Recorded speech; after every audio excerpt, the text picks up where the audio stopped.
Baik, terima kasih Pak Kiai. Silakan ada yang mau bertanya, kita minta 2 orang dulu dari teman-teman pelawak dulu.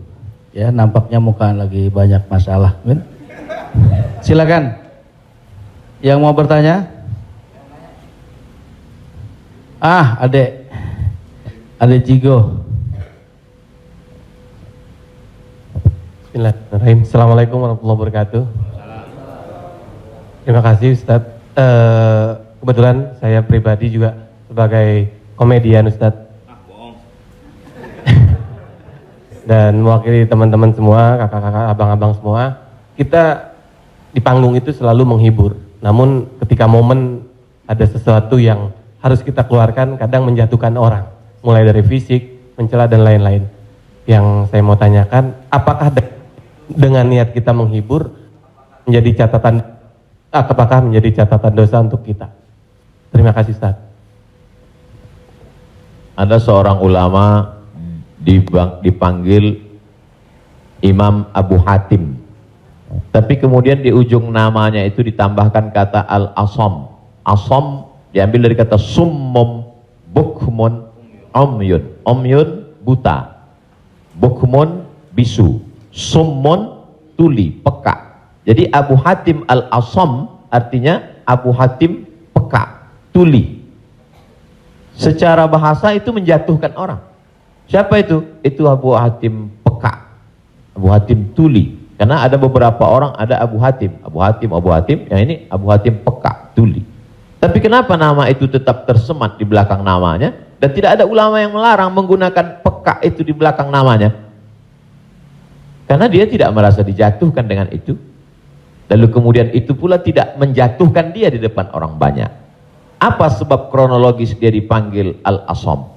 Dia seorang ulama. Suatu ketika dia sedang duduk, datang seorang anak gadis bertanya fatwa kepada dia. Saat anak gadis itu bertanya fatwa tentang hukum halal haram suatu masalah, mungkin karena wallahu alam bisawab atau saking groginya atau kentut anak gadis itu di depan dia.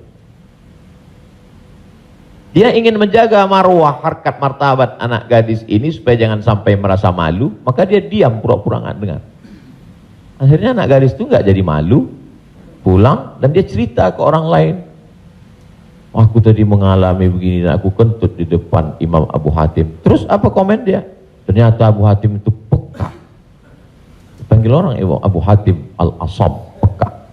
Sampai akhirnya setelah anak gadis itu meninggal, Imam Abu Hatim Al-Asam panjang umurnya, meninggal anak gadis itu, barulah Abu Hatim mengatakan, aku sebetulnya nggak peka, hanya ingin menjaga kehormatan dirinya. Jadi kisah Abu Hatim Al-Asam dapat kita pahami 2 makna. Satu sisi ada saatnya kita menjaga kehormatan orang sampai mati dia. Tapi ada satu sisi kalimat yang nampaknya menjatuhkan sebenarnya tidak menjatuhkan selama kita masih saling paham, saling memahami, saling mengerti. Ada kata-kata yang mungkin kita gunakan tapi menjatuhkan dia. Padahal sepertinya pujian. Tapi ada kata-kata yang sepertinya. Jadi kalau sudah saling memahami, orang pun mengerti, maka dia tidak menjadi suatu celaan. Ya ayyuhalladzina amanu, hai orang beriman, ijtanibu katsiran minadh-dhann, jauhilah prasangka buruk, inna ba'dadh-dhanni itsmun, wala tajassasu, jangan mencari-cari kesalahan orang, wala yaghtab ba'dukum ba'dha, jangan ribah membicarakan aib orang lain, la talmizu bil alqab, janganlah kamu menggunakan gelaran-gelaran yang jelek. Bukankah tuli itu gelaran yang jelek? Iya. Tapi saat itu digunakannya bukan untuk menjatuhkan dan mereka saling memahami tentang hal itu.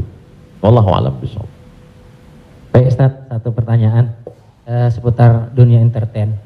Ketika orang memerankan misalnya, mohon maaf lahir batin, main film seks, selama film itu diputar terus, sementara orangnya udah hijrah, dan saat ini film itu diputar, itu jariahnya seperti apa tuh Ustaz?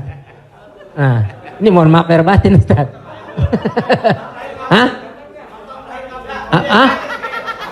Nonton sama bini gue berdua.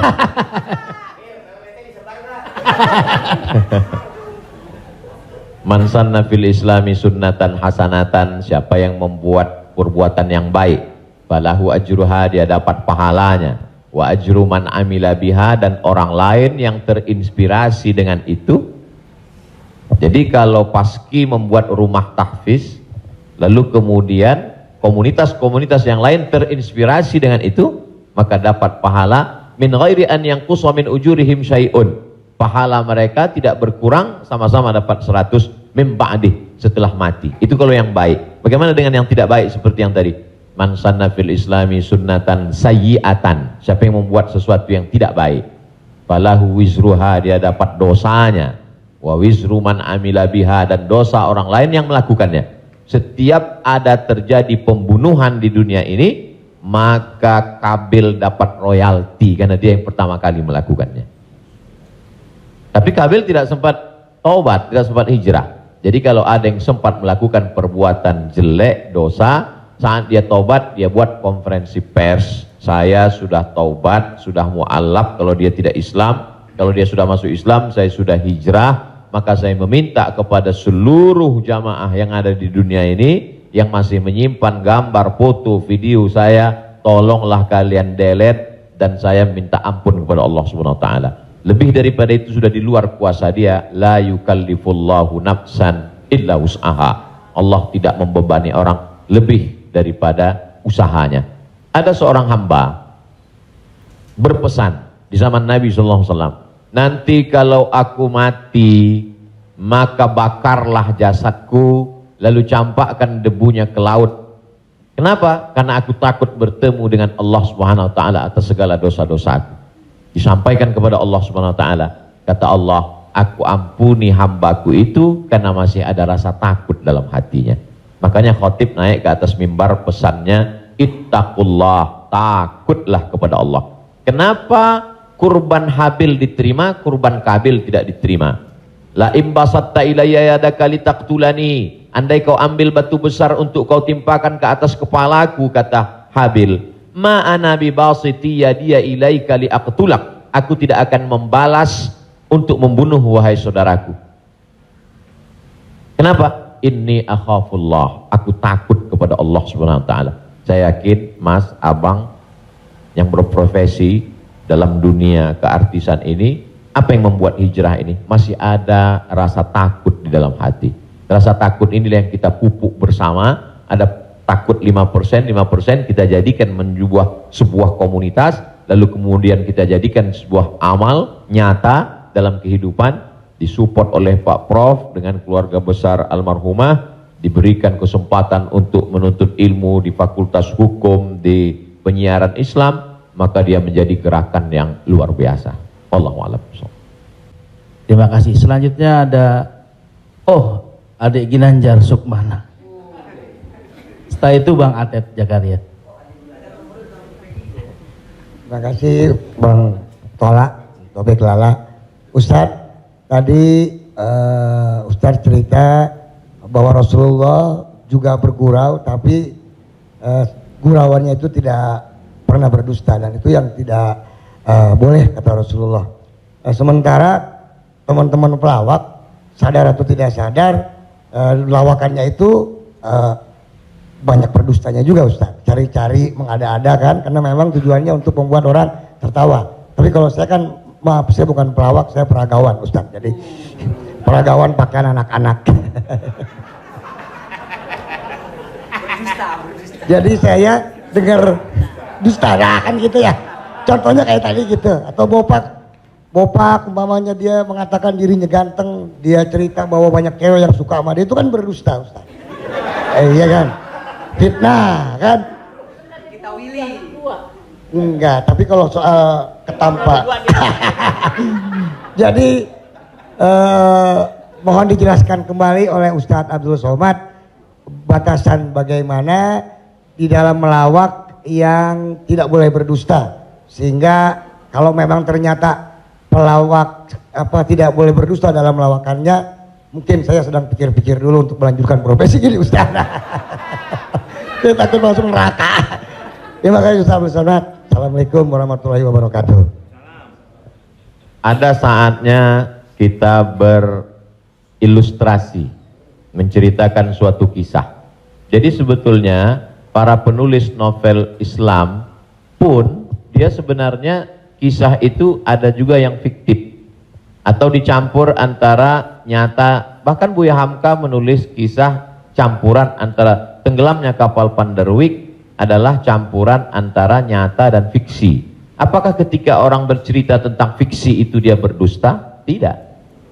Jadi kita bisa bedakan itu antara orang memang betul-betul dia berdusta. Kemarin saya melakukan ini suatu, padahal cerita itu tidak ada.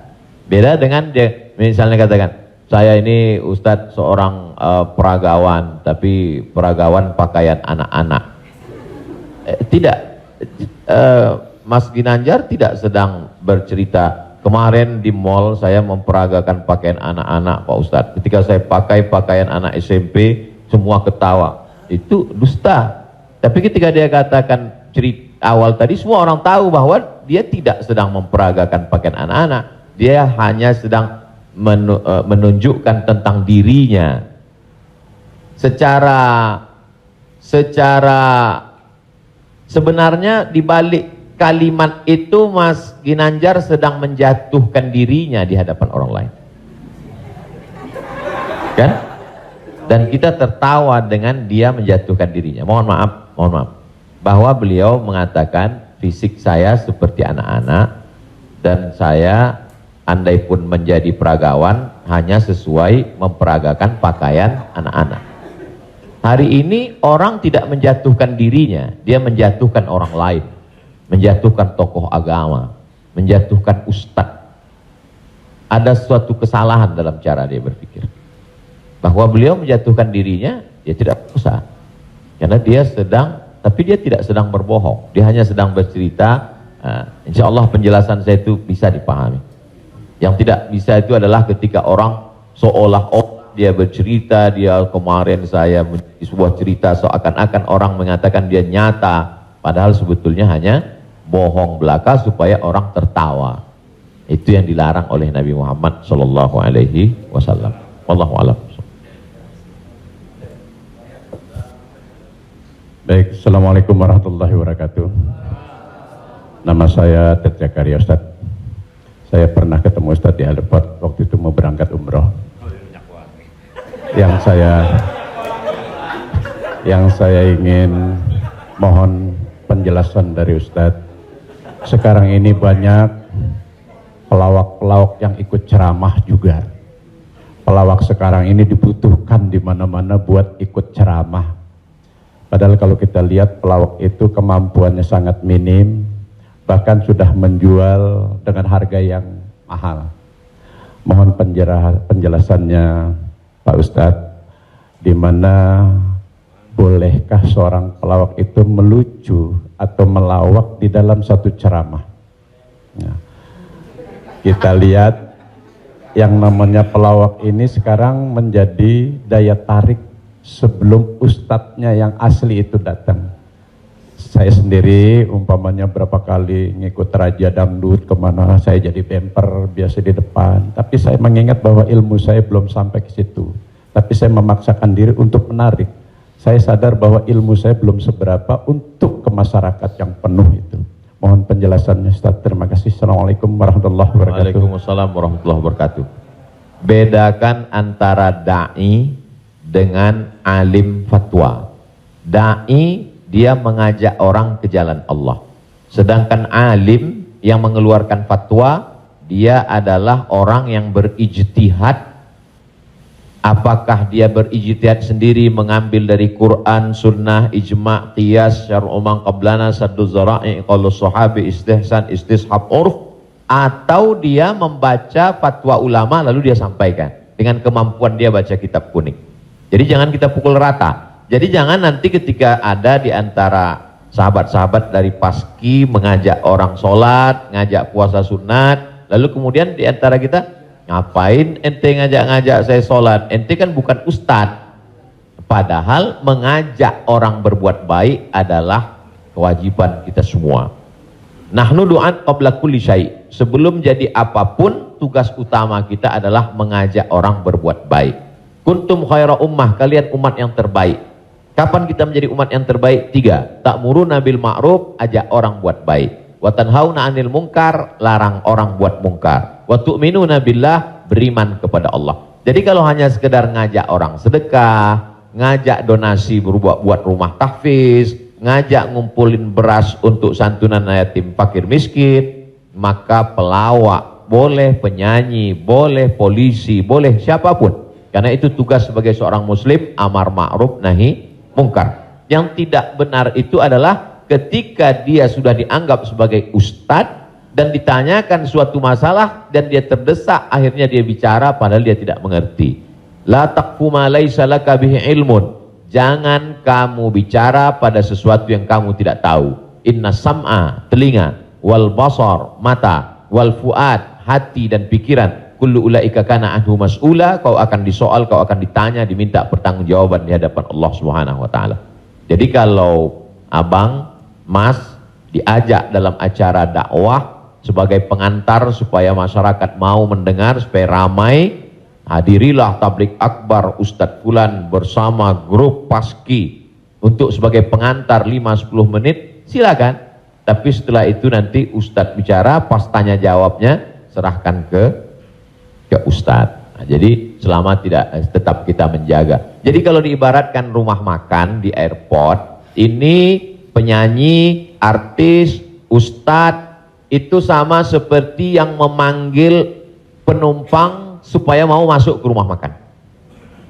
Bapak Ibu saudara sekalian yang mau perjalanan, silakan mampir ke tempat kami, silakan mampir ke rumah makan kami. Ini yang ngajak. Nanti setelah orang mampir masuk ke dalam, baru dia ketemu spesialisnya. Yang mau makan soto di sana, yang mau soto Medan di sana, yang mau soto Betawi di sana, yang mau bakso di sana. Begitu lebih kurang.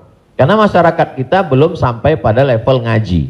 Masyarakat kita ini 3 level. Pertama, level 1 yang memang sudah ngaji sama para habaib, baca kitab kuning serius, khatam dari A sampai Z.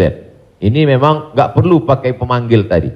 Yang kedua adalah level yang masih mau ke masjid, tapi juga tergantung SMS kemana ngajak. Ngaji oke, kesini pun oke. Ini yang level 2. Yang level 3, ngelihat masjid pun masih takut. Makanya saya kalau tablik akbar pengajian ke daerah, itu saya bagi 3. Ada pengajian yang saya memang nggak mau di masjid, saya pengajiannya maunya di lapangan sepak bola, di stadion, supaya sampai ke grassroots. Ada level 3 yang belum mau ke masjid. Saya terus terang Ustadz, ke masjid ini trauma. Beberapa teman saya ke masjid ninggal. Nah, jadi yang level ini masih mau, masih bercampur. Jadi kalau ada orang yang ngejek, apa itu dakwah, apa itu pengajian, apa itu, kenapa melibatkan artis? Ini salah satu cara. Jadi Wali Songo dulu tidak bisa Wali Songo datang ujuk-ujuk langsung baca kitab kuning, nggak bisa. Makanya mereka buat solawatan. Dia tahu tradisi orang Jawa pukul gending pakai wayang, maka dia buat cara wayang. Dia pakai wayang. Jadi sekarang kalau mampu buat film pendek atau melibatkan artis, video tanya jawab saya dengan pertanyaan yang sama, dengan jawaban yang sama, tapi dengan pengantar artis berbeda viewernya. Yang ngasih tahu penonton. Ustadz coba Ustadz lihat ini. Ini dengan musyawarah sekian penontonnya. Tapi ketika Ustadz di masjid dengan jamaah sekian penontonnya. Artinya apa? Dakwah bisa sampai melalui lisan sahabat-sahabat kawan-kawan. Jadi pakai kesempatan ini untuk mengajak orang lebih banyak ke jalan Allah Subhanahu wa taala. Wallahu a'lam. Barakallah.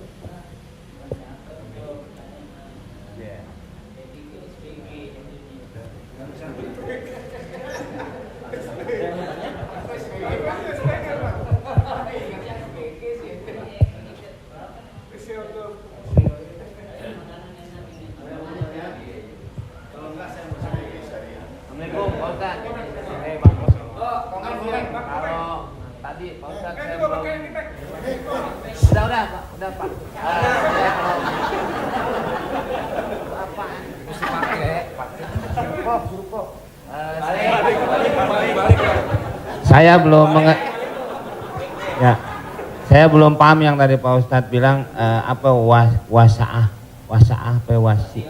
Oh, lo jangan nyampur. Agama lo beda lo. Wasaah sambil bercanda apa tadi gitu. Pak Ustadz lupa ya, nanti saya jelasin lagi. Apa tadi? Wasaah kalau nggak salah. Nggak tahu, Wak Ujang adanya kali.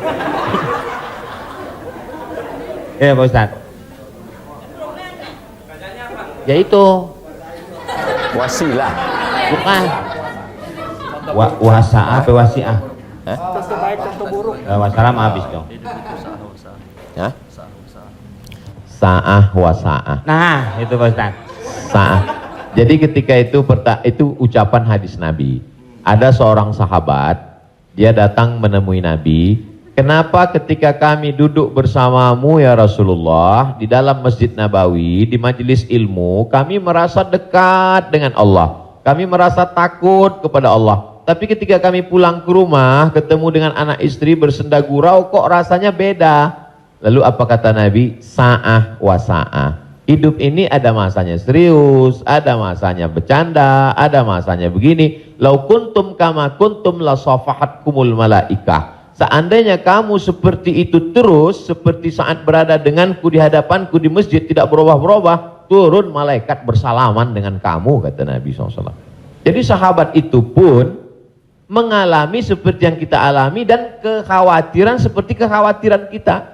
Ketika kita duduk dengan Habib, dengan Ustadz di masjid, dengan Kiai, dengan Tuan Guru, terasa begitu full iman. Tapi begitu pulang ke rumah, kok begitu ya? Rasa yang kita rasakan sekarang dirasakan juga sahabat Nabi dulu, dan mereka tanya, kata Nabi nggak salah. Karena hidup ini ada sa'ah wa sa'ah. Sa'ah artinya bahasa Indonesianya saat. Semua ada saatnya, semua ada masanya. Selama tidak kita katakan, kamu kok mabuk kemarin? Semua ada saatnya. Ada saatnya mabuk, ada saatnya. Allah. Terima kasih Pak Ustad. Paham ya? Enggak, ya, paham dong.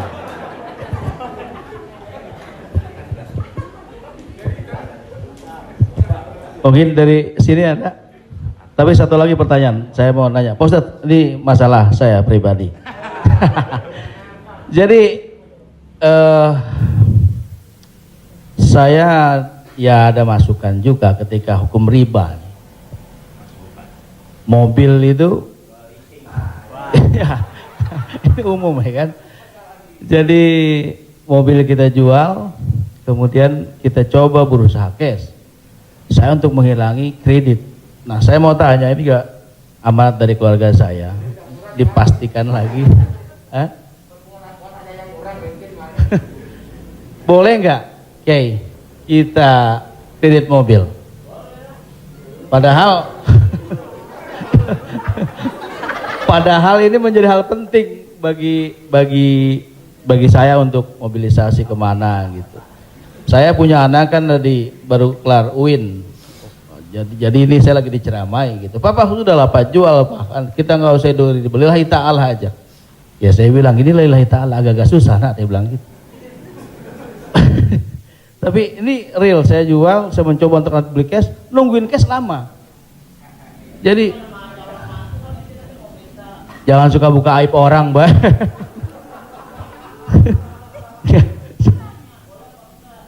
Ya, udah tadi ini dulu belum kelar. Jadi boleh nggak saya riba, Oke. Sorry, boleh nggak kredit mobil itu?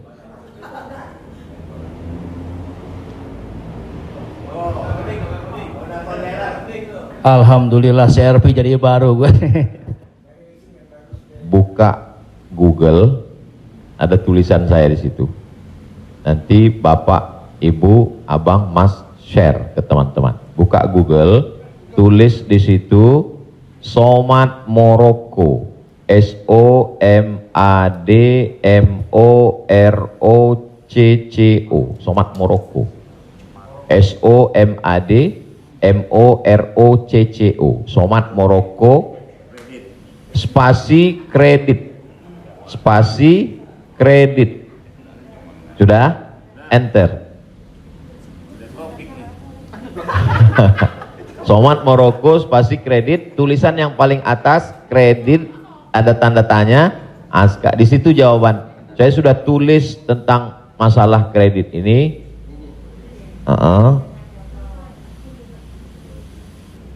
Di situ.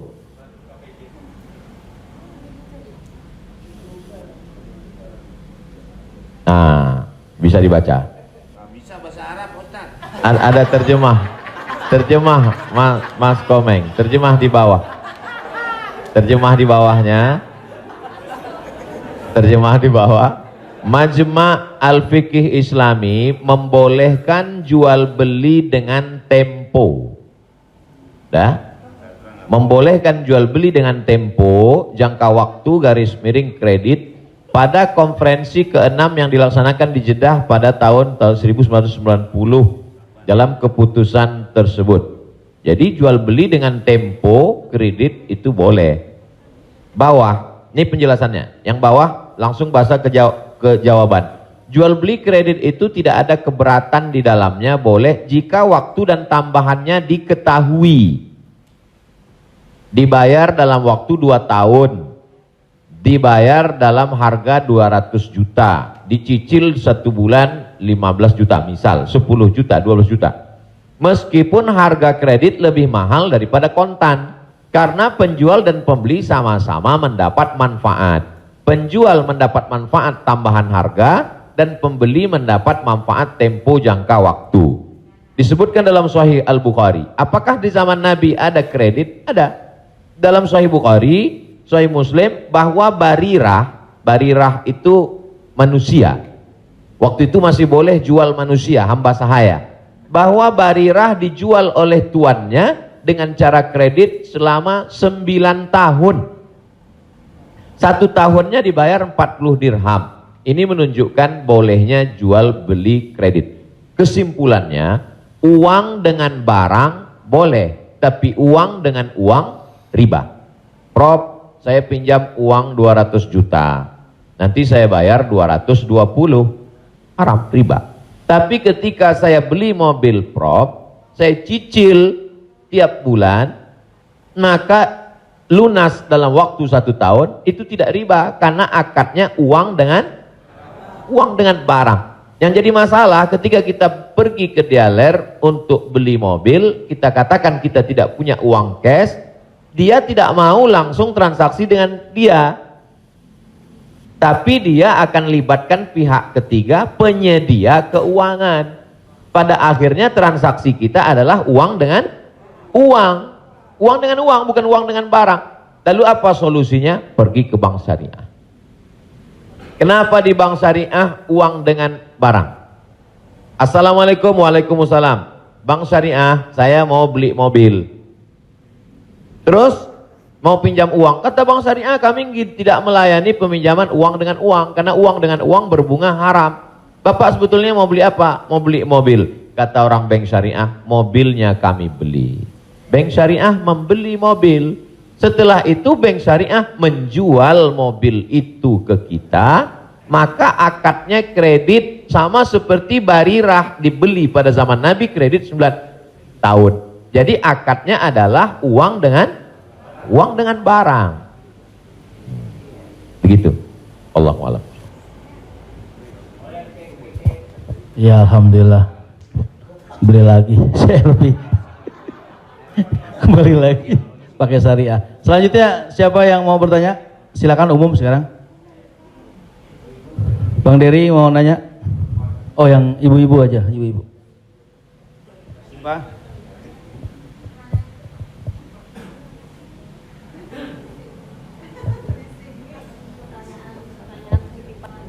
Jadi Ustadz, mohon maaf Ustadz, tadi di garis bawahin lagi. Jadi artinya leasingnya yang nggak boleh ya Ustadz. Misalnya kita beli kepada dealer mobil, kita bercicil kepada yang punya dealernya boleh. Tapi kalau kita minta dari kayak sekarang banyak perusahaan-perusahaan leasing, itu yang tidak boleh. Maksudnya itu Ustadz. Ketika saya mau beli mobil, saya tidak punya uang cash, maka kata si dealer, kami akan arahkan Bapak ke penyedia keuangan. Maka sebenarnya saat itu saya membeli mobil itu cash sebenarnya. Karena dealer tidak mau dia barang ini tidak cash. Jadi kemudian yang saya cicil setiap bulan itu adalah bukan mobilnya tapi uangnya. Maka saya terjebak pada rentenir, riba, bahasa kerennya leasing segala macam. Inilah yang menyebabkan haramnya karena transaksinya adalah uang dengan uang. Lalu solusinya mana Ustadz? bank syariah. Iya.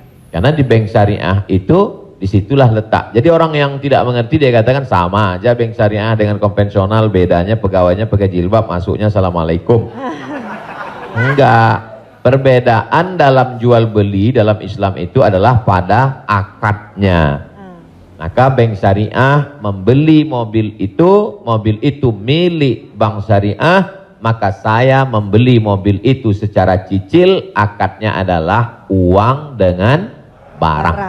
Wallahu a'lam. Satu lagi Ustaz, kalau beli emas secara online itu gimana Ustaz? Sebagian ulama mengatakan membeli emas secara online tidak langsung dan dicicil riba. Mengapa mereka mengatakan riba? Karena transaksi itu uang dengan uang. Oh, ini enggak uang dengan uang Ustadz. Ini Ustadz uang rupiah. Lalu kemudian yang jual ini kan emas. Di zaman Nabi enggak ada uang kertas. Di zaman Nabi hanya ada dua uang. Yang pertama dinar, uang emas. Yang kedua dirham, uang perak. Maka ketika saya beli emas tidak cash, maka sesungguhnya akadnya adalah uang dengan uang rupiah dengan uang emas. Itulah orang yang mengatakan nggak boleh beli emas kalau nggak cash, karena transaksinya uang dengan uang. Tapi pendapat kedua mengatakan boleh beli emas kredit tidak cash. Kenapa? Karena zaman sekarang emas sebagai komoditi, emas sebagai barang, emas bukan sebagai uang. Dan fatwa Majelis Ulama, fatwa Ormas Islam kontemporer mengatakan boleh beli emas tidak cash karena emas zaman sekarang bukan uang. Emas sekarang adalah barang. Jadi sama dengan kalau saya beli mobil boleh kredit, maka beli gelang juga boleh karena bukan uang dengan uang. Di situ letak sebab boleh tidak boleh. Wallahu a'lam.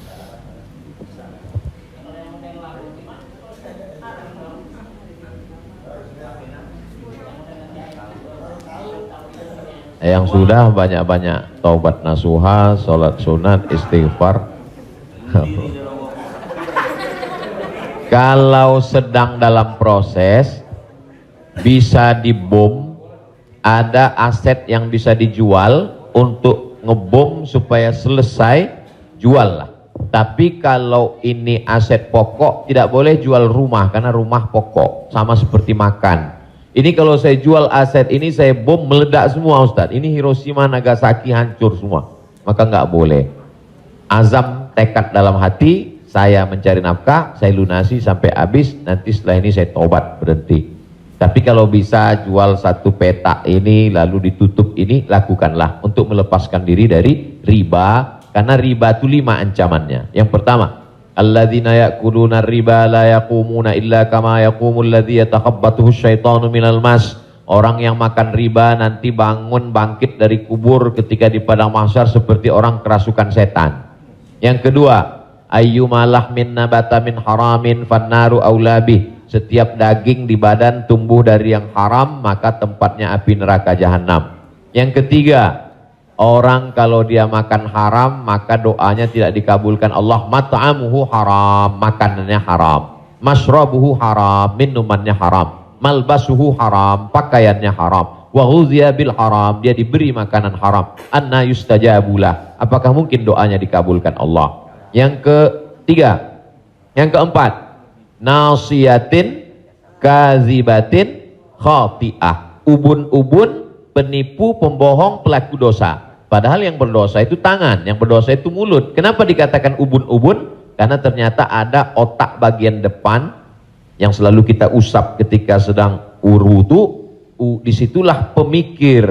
Otak ini berpikir ketika dia dapat semprotan darah. Darah itu menyembur dari jantung. Darah itu dari makanan. Sepiring makanan riba berubah menjadi setetes darah, disemburkan oleh jantung naik ke otak, isi otak haram, maka bawaannya mau haram saja. Gara-gara riba. Heran saya ini Pak Ustadz, kenapa pikiran saya ini mau haram saja? Sebabnya gara-gara makan riba. Yang terakhir, yang kelima adalah tidak ada keberkahan. Hidup ini yang kita cari berkahnya. Makanya ketika anak lahir yang didoakan berkah, barakallahu laka fil mauhub. Ketika orang menikah yang didoakan berkah, barakallahu lakuma wa baraka alaikuma. Ketika ketemu yang didoakan berkah, assalamualaikum warahmatullahi wabarakatuh. Ketika makan yang diminta berkah, Allahumma barik lana. Wallahu a'lam.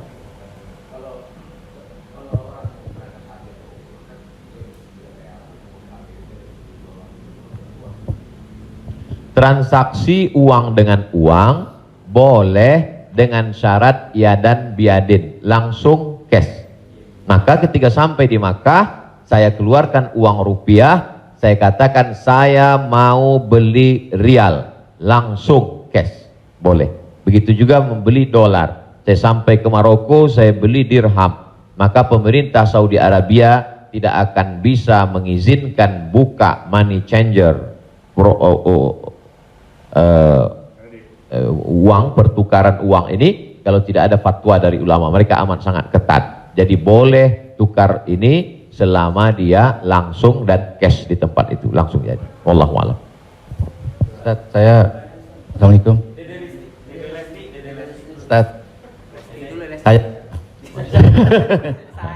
saya mau nanya Ustaz, berkaitan dengan kredit tadi, ada juga selain kredit namanya gadai Ustaz. Gadai. Tahu gadai Ustaz ya? Kalau nggak tahu saya jelasin. Biasanya zaman sekarang gini Ustaz. Orang punya kendaraan, kemudian karena nggak punya uang digadaikan mobilnya misalnya Ustaz, sama orang itu. Itu termasuk itu riba atau gimana? Kalau gadai seperti itu. Imam yang paling tua di antara imam yang 4 itu namanya Imam Hanafi. Meninggal tahun 150 Hijrah. Suatu ketika dia berdiri di depan rumah orang. Dia ada panas terik, dia berdiri di depan rumah orang. Padahal di depan rumah itu ada atapnya dan ada pohon kayu. Lalu orang bertanya kepada Imam Hanafi, Imam Hanafi, kenapa kamu tidak mau berlindung di bawah atap yang punya rumah itu? Dan kenapa kamu tidak mau berlindung di bawah pohon kayu? Kan lebih baik berlindung daripada kena panas. Apa kata dia? Saya meminjamkan uang pada orang ini dengan sistem gadai, maka saya tidak mau mengambil keuntungan dari dia. Ayyuma lahmin kullu qardin jarra naf'an fahuwa riba. Setiap gadai pinjaman kalau kita ambil manfaat maka itu berarti riba. Tidak mau bernaung di bawah atap rumahnya karena itu dianggap sebagai manfaat. Jadi manfaat tidak hanya sebagai uang tapi juga manfaat sampai sekecil itu dia menjaga dirinya. Jadi gadai dalam Islam hukumnya boleh, tapi jangan ambil manfaat dari gadai. Yang terjadi sekarang adalah orang mengambil manfaat dari gadai. Saya punya uang, lalu kemudian ada orang mau pinjam uang, saya tidak percaya dengan dia. Ustadz pinjam uang 100 juta, saya nggak percaya. Kalau Ustadz nggak percaya, nih sawah saya 1 hektar. Ketika dia kasih sawahnya ke saya, maka sawah itu cukup sebagai jaminan. Tapi yang dilakukan orang sekarang adalah sawah itu dia tanam padi, dia ambil hasilnya. Hasilnya itu riba. Maka sekarang orang kaya makin kaya, yang miskin makin miskin. Bagaimana dia mau bisa menebus uangnya, orang sawah dia dipakai terus dan uangnya diambil. Maka yang punya uang makin kaya, yang minjam makin miskin. Padahal dalam Islam mestinya cukup suratnya saja dipegang. Kamu kalau mau garap sawah ini garaplah, nanti bayar hutangmu. Itu akhlak dalam Islam. Akhlak itu yang dihilangkan oleh riba. Riba ini sangat kejam. Allahu a'lam.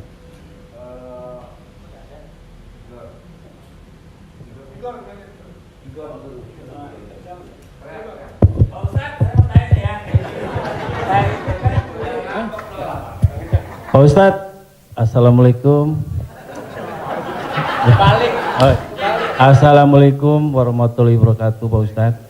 Saya ini pernah Islam, balik ke Kristen, balik lagi ke Islam lagi. Itu gimana itu ceritanya Pak Ustadz? Innalladzina amanu, beriman, summa kafaru, murtad, summa amanu, kemudian beriman, summa kafaru, murtad, summa zdadu kufran, maka barulah tidak diterima. Jadi kalau Islam setelah itu dia murtad, balik lagi ke Islam, maka dia diterima. Amanu, summa kafaru, summa amanu, summa kafaru, summa zdadu kufran. Nah, ini baru tidak diterima. Nah, sebab itu mudah-mudahan Bang Tigor istiqomah dalam iman dan Islam.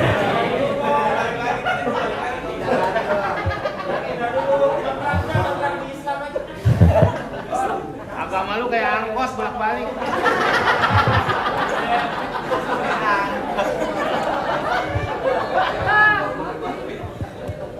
Tapi saya sudah tetap sekarang. Amin. Insya Allah. Saya udah umroh, Ustaz. Jadi Insya Allah. Jadi balik Bang, ke jalan yang benar. Insya Allah. Jadi Bang Topik, kajian paski mungkin kerjasama dengan musyawarah supaya terus, atau kalau tidak ingin satu majelis, ustadznya nanti setelah di sana pagi misalnya, sore di paski. Kemudian ngaji ini, kalau sekedar ngaji kita nggak ada tantangan, mesti ada sosialnya. Misalnya ngumpulin beras.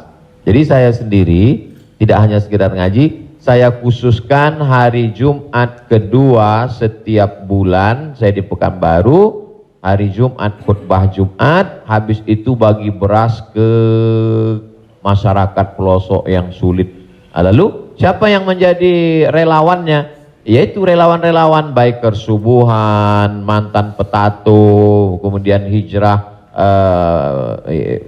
pemuda hijrah. Karena kalau cuma ngaji, orang tidak ada tantangannya. Jadi saya ingin ke depan paski ngaji, kemudian ada gerakan dakwah, kemudian ada gerakan sosial, buat rumah tahfiz, lalu kemudian tidak hanya uang dari komunitas saja, buka, buat yayasan, buka. Kami membuka rumah tahfiz gratis untuk yatim dan segala macam, kirim ke nomor rekening berikut ini, pasang pancingnya, Allah Ta'ala memberikan. Belajar kita dari yang dilakukan oleh almarhumah, 250 yatim 40 tahun, Prof. 43 tahun bisa tidak putus. Inspiratif, inspirasi. Jadi kalau mau, maka kita bisa ikuti jejak. Sehingga kita, jadi kelanjutan itu, maka Bang Tigor dan abang yang lain, dia akan terpacu terus untuk datang setiap kajian pekanan, lalu kemudian memperbaiki tahsin bacaan Qur'annya, lalu kemudian meluruskan kajiannya, kemudian ada konsultasi dengan ustadz, tanya jawab dan lain sebagainya. Wallahu a'lam.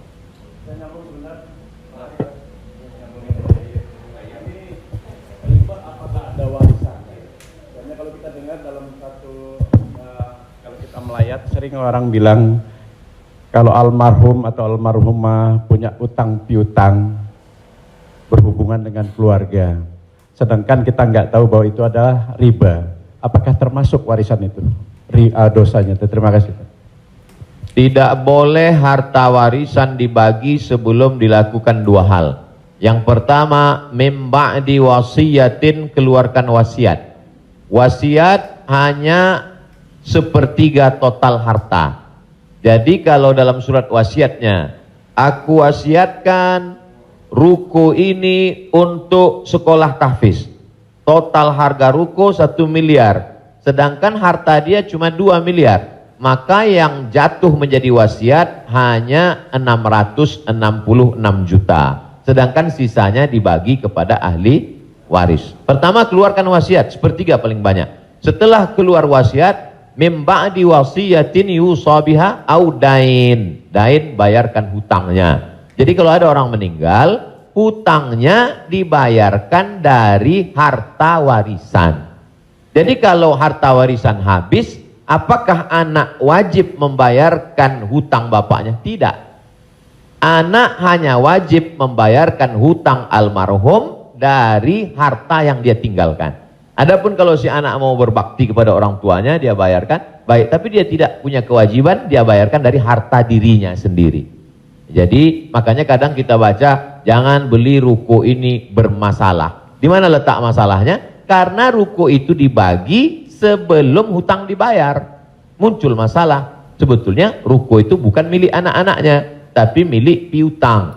milik orang yang dulu pernah dipinjam uangnya. 2 keluarkan, baru bagi harta warisan. Allahu a'lam.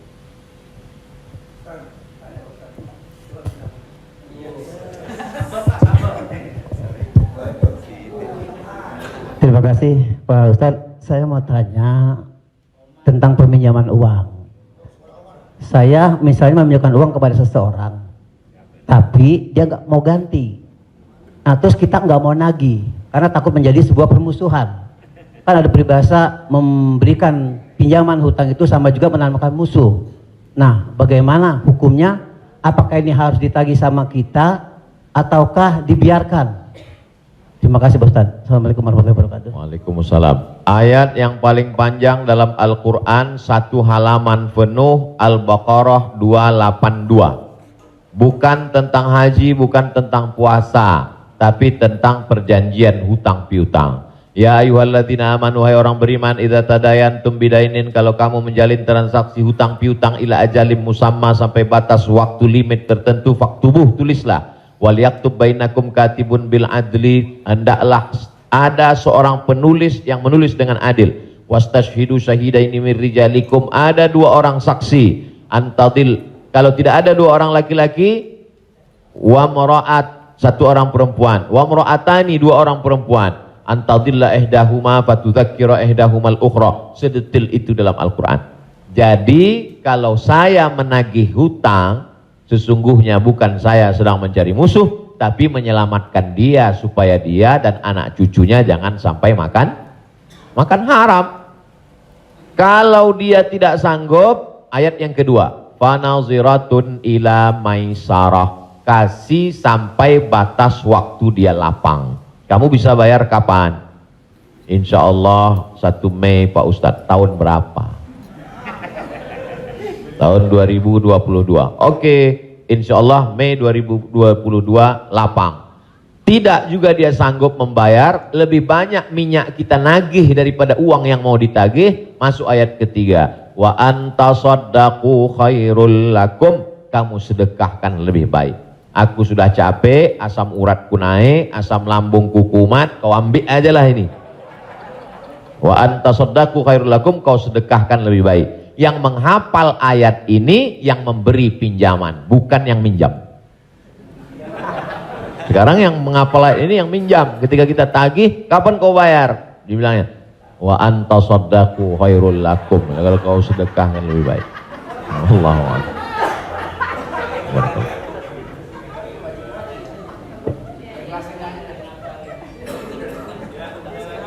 Ada yang nanya lagi? Ada yang nanya lagi ya?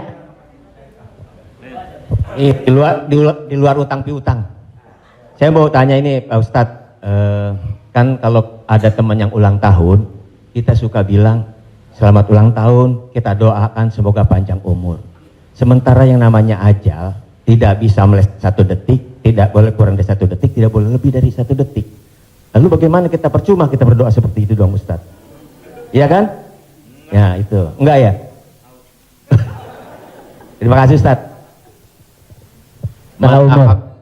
Man ahabba ayyubsata lahu fi rizqihi, siapa yang mau dilapangkan rezekinya, wa yunsa'alahu fi atharihi, mau dipanjangkan umurnya, falyasil rahimahu, hendaklah dia menyambung tali silaturahim. Katanya dengan silaturahim umur bertambah. Padahal dalam ayat Quran, idza jaa ajaluhum, kalau ajal sudah sampai, la yastakhiruna sa'atan, tak bisa ditunda walau sesaat, wala yastaqdimun, tidak bisa dimajukan oleh saat. Apakah kontradiktif antara ayat dengan hadis dengan doa dari Mas Dery bahwa umur bisa bertambah? Tidak kontradiktif. Lalu yang kontradiktif itu apa? Pemahaman kita. Dijawab oleh Syekh Muhammad Mutawalli Asy'arawi, ulama besar dari Al-Azhar Kairo Mesir. Nama kitabnya Fatawa Al-Kubra, fatwa-fatwa besar, bahwa umur tidak ditambah, tapi doa panjang umur dan bersilaturahim panjang umur itu maksudnya kualitas umurnya bertambah. Ada orang yang umurnya 40 tahun tapi hafal Quran, berzikir, diisi dengan wakaf, infak, sedekah. Ada 40 rumah warung jatuh mati. Jadi yang dimaksud kita doakan, semoga Mas Dery dan semua paski kita semua panjang umur. Maksudnya umurnya berkualitas, berisi. Itu. Wallahu a'lam. Boleh? Ya. Gimana? Nah.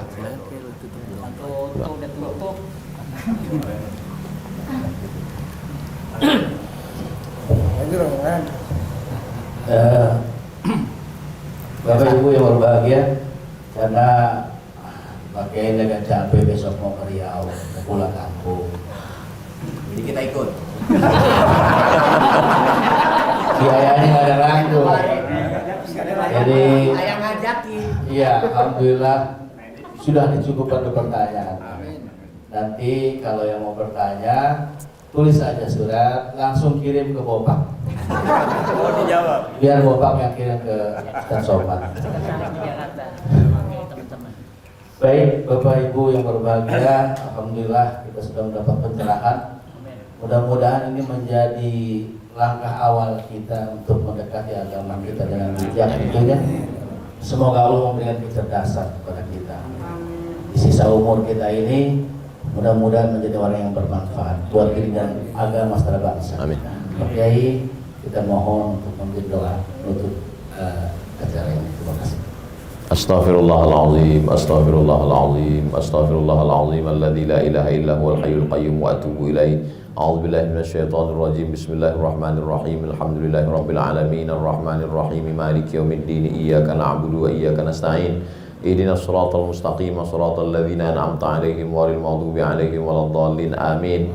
Allahumma shalli ala sayidina Muhammad wa ala ali sayidina Muhammad. Allahumma 'allimna ma yanfa'una, ajarkan pada kami ilmu yang bermanfaat ya Allah. Wanfa'na bima 'allamtana, yang sudah kami pelajari malam ini jadikan dia menjadi amal saleh ya Allah. Allahumma faqihna fid din, dalamkan ilmu agama kami. Wa 'allimna ta'wil, ajarkan kami pemahaman Al-Qur'an yang benar. Ya muqallibal qulub, engkau yang membolak-balikkan hati, sabbit qulubana, kokohkan hati kami ala dinik, dalam agamamu, ala ta'atik, dalam ketaatan kepadamu. Allahumma a'inna, tolong kami ala zikrika, supaya hati kami senantiasa berzikir mengingatmu, wa syukrika, selalu bersyukur kepadamu, wa husni ibadatik, selalu beribadah dengan ibadah yang terbaik.